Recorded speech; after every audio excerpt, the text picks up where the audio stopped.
साफ मन का पता किया तो पता चला वो दूसरों की गलतियों को हंसकर माफ कर देता है और उन्हीं गलतियों से सीख लेता है। जी हाँ, वो लोग बुद्धिमान हैं जो दूसरों की गलतियों से सीख ले लेते हैं। अगर हम खुद गलतियां करके सीखेंगे तो ये जीवन कम पड़ जाएगा। और शालिनी, कई बार लोग दूसरों की गलतियों से सीखने के बजाय उनका मजाक उड़ाते हैं। दूसरों का मजाक उड़ाना तो थोड़ा सा आसान होता है, लेकिन उनकी गलतियों से सीखना बेहद मुश्किल होता है। लेकिन प्रतिबिंब, यहाँ जरूरी ये है कि आप दूसरों की गलतियों से सीखें और उन गलतियों को ना दोहराएं। हेलो इंडिया, मैं हूँ आपके साथ शालिनी। हेलो इंडिया, मैं हूँ प्रतिबिंब शर्मा।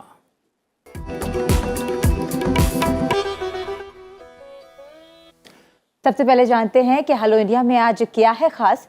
हेलो इंडिया हाइलाइट्स के जरिए हेलो इंडिया में नजर डालेंगे आज की बड़ी खबरों पर, बताएंगे आपको राष्ट्रीय अंतर्राष्ट्रीय समाचार, साथ ही होंगी राज्यों की सुर्खियां भी।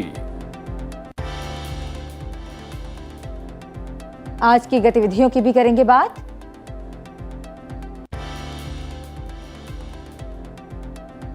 साथ ही आपको लेकर चलेंगे सूरत और दिखाएंगे ऊर्जा बचाने के लिए की गई पहल के बारे में। और इसके अलावा पलटेंगे इतिहास के पन्नों को, जानेंगे आज के दिन से जुड़ा इतिहास। तो शालिनी, इसके अलावा होगा और भी बहुत कुछ खास, तो जुड़े रहिए अगले आधे घंटे हमारे साथ। शुरुआत करते हैं आज के मुख्य समाचारों से।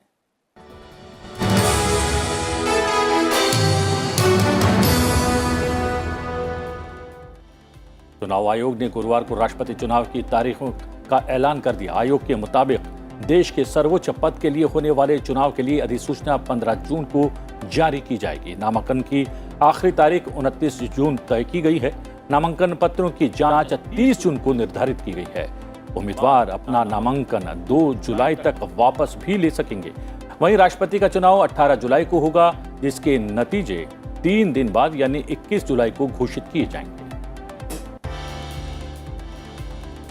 राज्यसभा चुनाव में शेष बची 4 राज्यों महाराष्ट्र, कर्नाटक, हरियाणा और राजस्थान की 16 सीटों पर मतदान आज होगा। अतिरिक्त उम्मीदवारों के मैदान में उतरने से मुकाबला दिलचस्प होगा।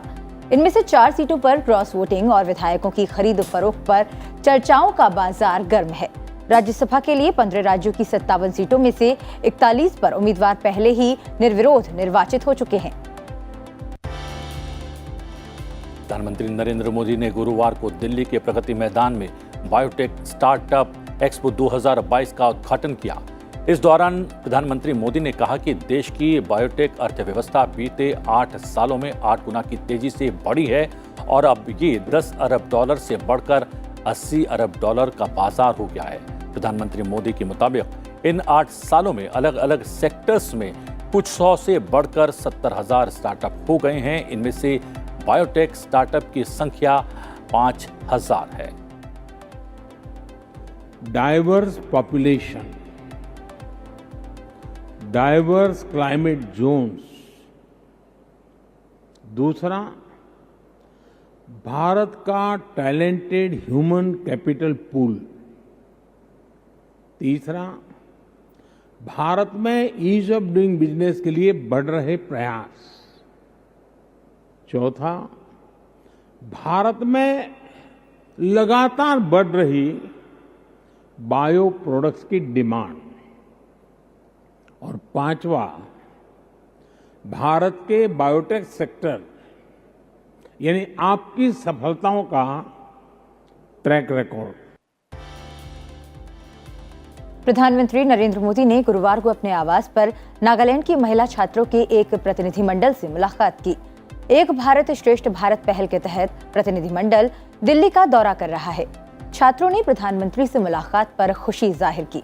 बातचीत के दौरान उन्होंने कई विषयों जैसे उत्तर पूर्व के लिए प्रधानमंत्री का दृष्टिकोण, नागालैंड में उनके अनुभव और योग के महत्व पर चर्चा की।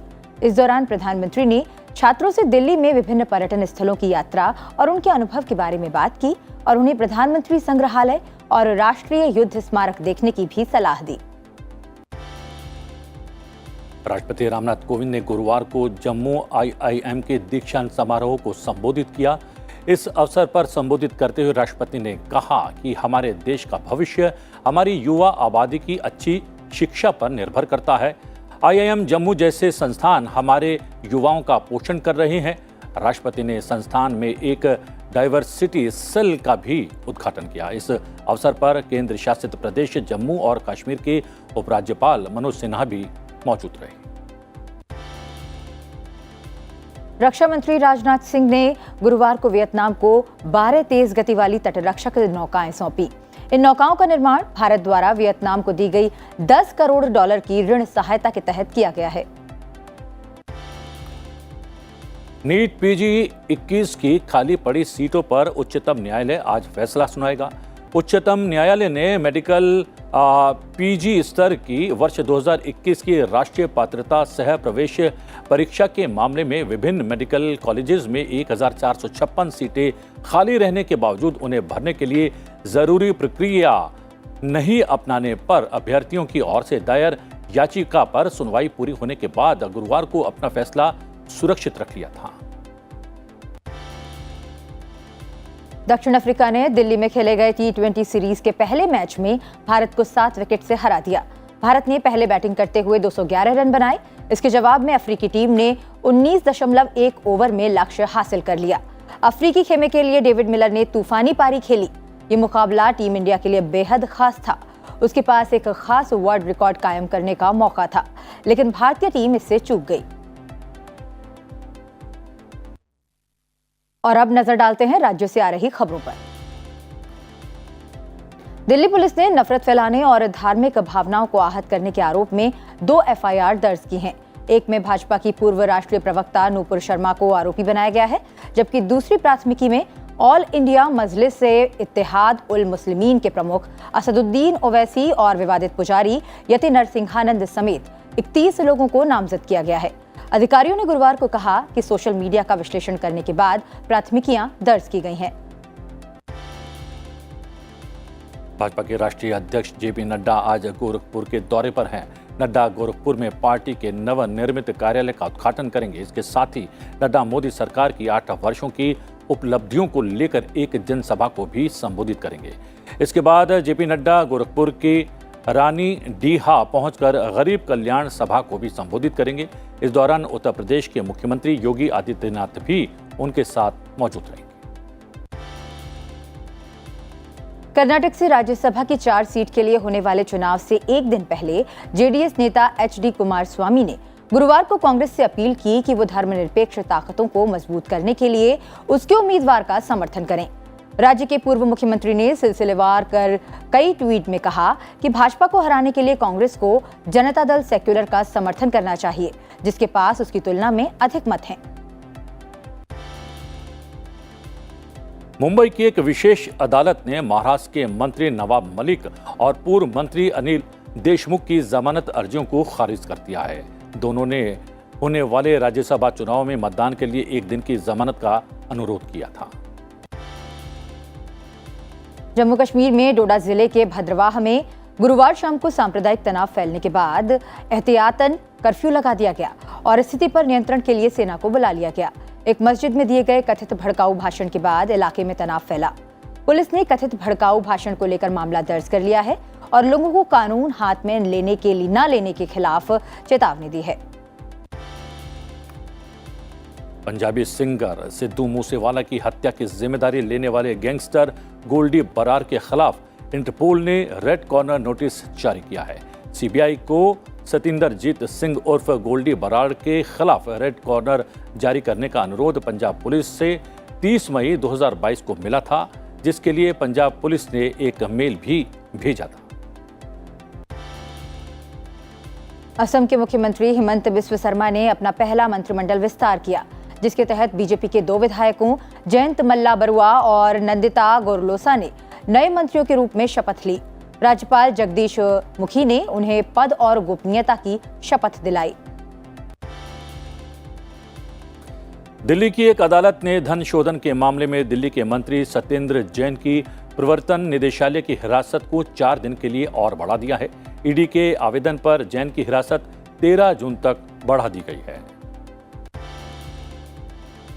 केरल में सोने की तस्करी मामले में मुख्य आरोपी स्वप्ना सुरेश द्वारा मुख्यमंत्री पिनराई विजयन और उनके परिवार के विरुद्ध चौंकाने वाले खुलासे के बाद से राज्य की राजनीति में आया उबाल गुरुवार को भी जारी रहा। राज्य भर में विपक्ष के नेताओं और पुलिस के बीच झड़प हुई और कांग्रेस ने मुख्यमंत्री से इस्तीफे की मांग की।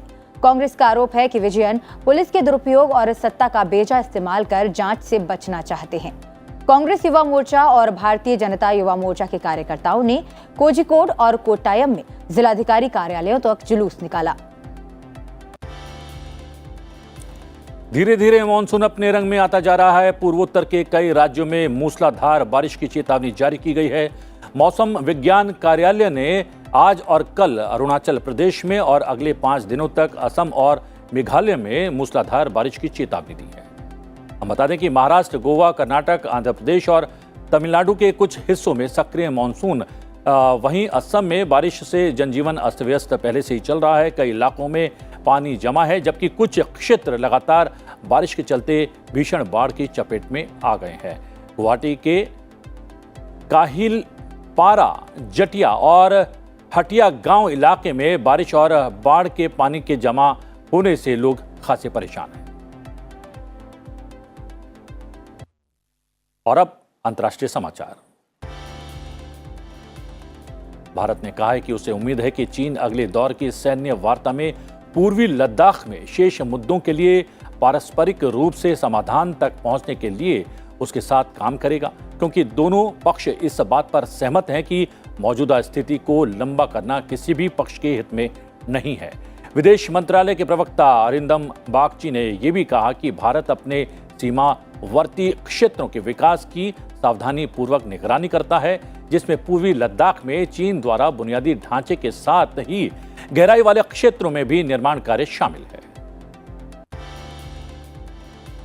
चाबहार बंदरगाह के विकास के लिए फिर से एक साथ मिलकर ईरान और भारत काम करेंगे। ईरान के विदेश मंत्री हुसैन आमिर अब्दुल्लाहियान भारत दौरे पर हैं।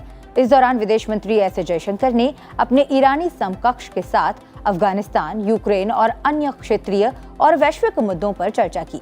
बातचीत में उन्होंने कारोबार, स्वास्थ्य, लोगों के बीच संपर्क सहित द्विपक्षीय संबंधों की समीक्षा की। दोनों देशों ने मध्य एशिया समेत इस क्षेत्र के लिए एक ट्रांजिट हब के रूप में चाबहार बंदरगाह के विकास के लिए आपसी सहयोग को जारी रखने की प्रतिबद्धता जताई है। आपको बता दें कि भारत के लिए चाबहार पोर्ट काफी अहम है, क्योंकि इससे भारत के लिए मध्य एशिया से जुड़ने का सीधा रास्ता बन जाता है। इससे अफगानिस्तान और रूस से भारत का जुड़ाव और मजबूत हो जाएगा। भारतीय विदेश मंत्रालय ने कराची में एक हिंदू मंदिर में हुए तोड़फोड़ पर पाकिस्तान से अपना कड़ा विरोध जताया है।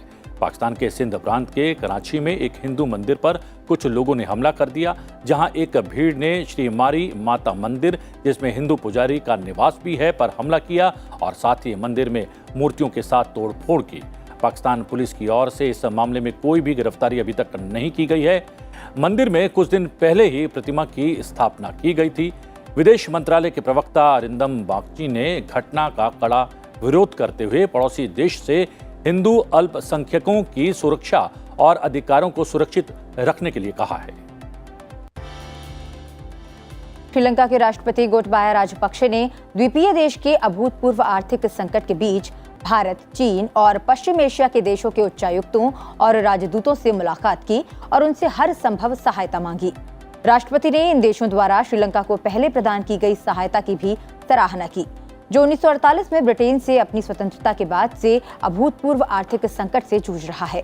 इसके साथ ही श्रीलंका की राजनीति में इस्तीफों का सिलसिला जारी है। श्रीलंका के राष्ट्रपति के सबसे छोटे भाई और देश के पूर्व वित्त मंत्री बेसिल राजपक्षे ने संसद की सदस्यता से इस्तीफा दे दिया है। श्रीलंका में अभूतपूर्व आर्थिक संकट के खिलाफ जारी प्रदर्शनों की पृष्ठभूमि में देश के शक्तिशाली राजपक्षे परिवार के 2 सदस्य इस महीने सरकार से इस्तीफा दे चुके हैं।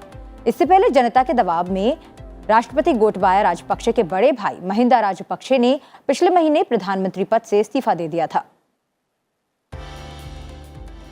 विदेश मंत्री एस जयशंकर ने कहा है कि रूस यूक्रेन युद्ध ने ईंधन, खाद्य और उर्वरक का संकट पैदा कर दिया है, जिससे कुछ देशों में भूख की स्थिति पैदा हो सकती है और इसका बहुत महत्वपूर्ण असर मुद्रास्फीति पर भी पड़ा है। युद्ध के दौरान इन तीनों की कीमतें लगातार बढ़ रही हैं। उनका कहना था कि पेट्रोल संयुक्त राष्ट्र सुरक्षा परिषद के अस्थायी सदस्य के रूप में इक्वाडोर, जापान, माल्टा, मोजम्बिक और स्विट्जरलैंड 2023-24 के कार्यकाल के लिए चुने गए हैं। ये देश अगले साल 1 जनवरी से भारत, आयरलैंड, केन्या, मैक्सिको और नॉर्वे की जगह लेंगे। 193 सदस्यीय संयुक्त राष्ट्र महासभा ने 2 साल के कार्यकाल के लिए 5 अस्थायी सदस्यों का चुनाव करने के लिए गुरुवार को चुनाव कराया। नजर आज की गतिविधियों पर। राष्ट्रपति रामनाथ कोविंद आज धर्मशाला में हिमाचल प्रदेश के केंद्रीय विश्वविद्यालय के 6ठे वार्षिक दीक्षांत समारोह में शामिल होने वाले हैं। प्रधानमंत्री नरेंद्र मोदी गुजरात में, हम बता दें कि करोड़ों रुपए की कई विकास परियोजनाओं का उद्घाटन करेंगे और शिलान्यास भी करेंगे। सुबह 10:15 पर प्रधानमंत्री नवसारी में गुजरात गौरव अभियान के दौरान कई विकास पहलों की शुरुआत करेंगे।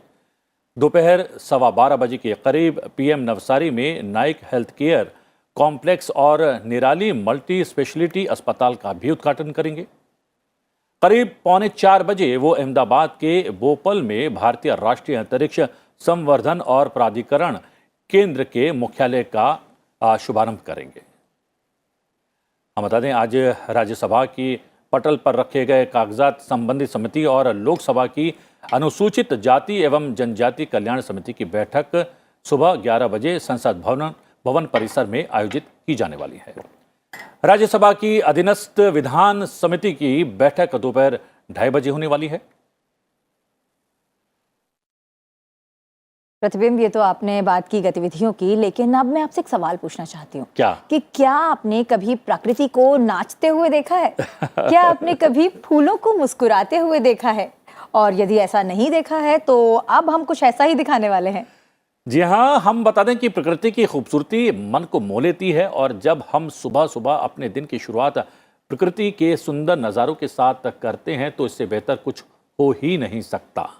बिल्कुल प्रतिबिंब, और ऐसा ही हम आज करने जा रहे हैं और ब्रेक पर जाते जाते आपको दिखाते हैं फूलों के सुंदर नज़ारे। आप बने रहिए हमारे साथ।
India has become a major contributor to international maritime security and its evolving norms. India has once again turned towards the seas and is destined to emerge as a resurgent maritime nation.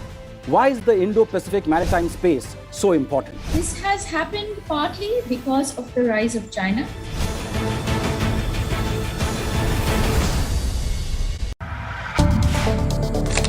मसले जो जुड़े हैं आपसे, कराएंगे रूबरू हर पहलू से, करेंगे गहराई से पड़ताल, लेंगे विशेषज्ञों की राय, क्योंकि ये है मुद्दा आपका, सिर्फ संसद टीवी पर।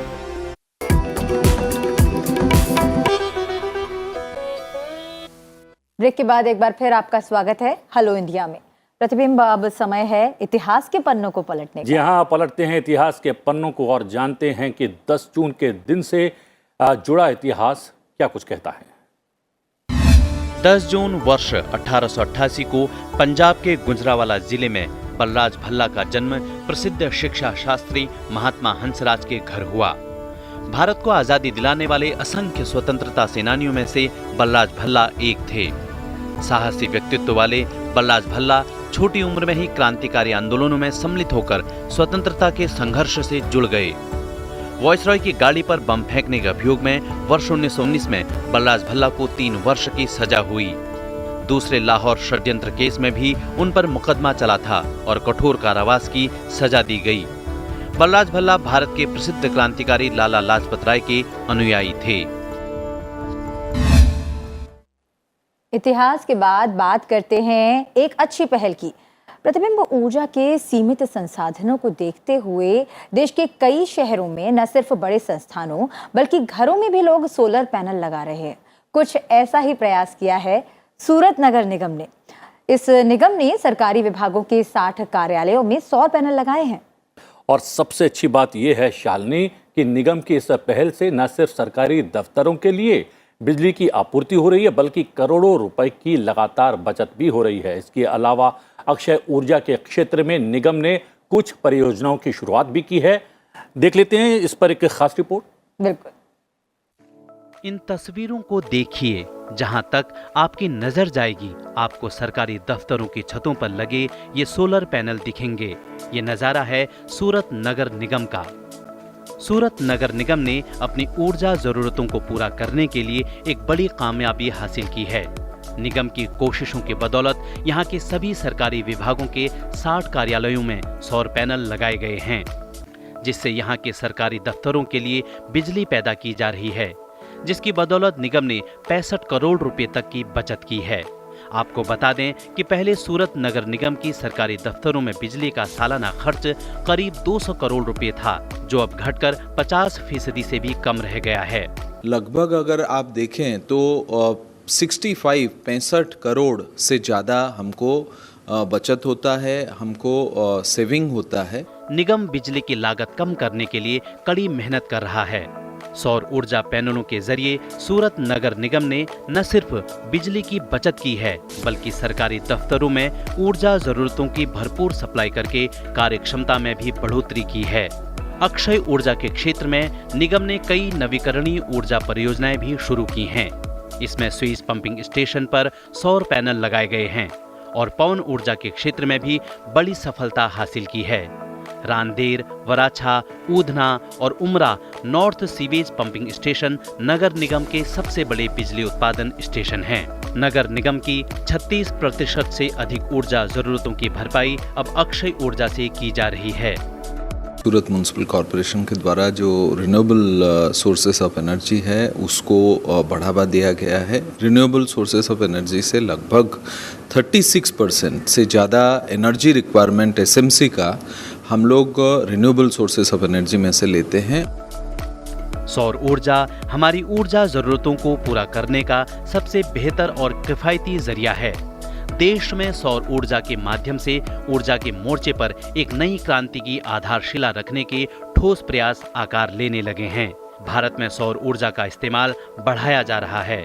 इससे जीडीपी दर भी बढ़ेगी और भारत सुपर पावर बनने की राह पर भी आगे बढ़ेगा।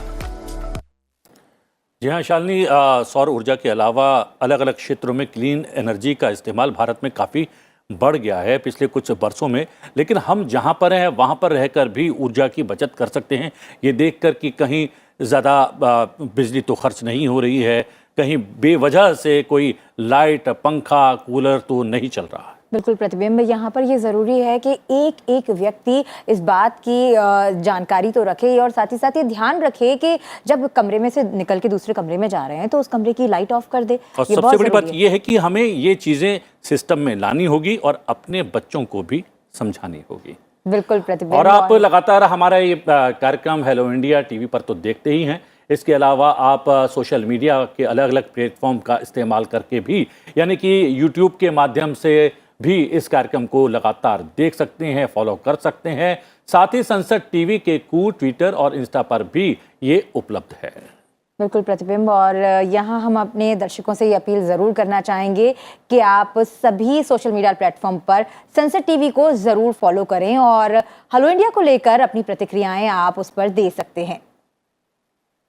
और प्रतिबिंब, अब मुझे लगता है कि चलने का समय हो गया है, लेकिन चलते चलते हम हमेशा ही कुछ खास दिखाते हैं हमारे दर्शकों को। और चलते चलते ले चलते हैं हिमाचल, और हिमाचल घूमने आने वाले पर्यटकों की सबसे बड़ी पसंद इन दिनों एडवेंचर है, जिसके लिए पर्यटक रिवर राफ्टिंग से लेकर पैराग्लाइडिंग जैसे खेलों को चुना करते हैं। बिल्कुल प्रतिबिंब, लेकिन अब हो क्या रहा है कि मनाली में जो दर्शक आ रहे हैं, जो पर्यटक आ रहे हैं, वो हाल ही में एक आकर्षण का केंद्र वहां पर खुला है और उसका लुत्फ उठा रहे हैं, जहां पर एडवेंचर तो है ही, खाना और प्राकृतिक खूबसूरती एक साथ मिलेगी। मनाली में देश का तीसरा फ्लाइंग रेस्टोरेंट खुल गया है।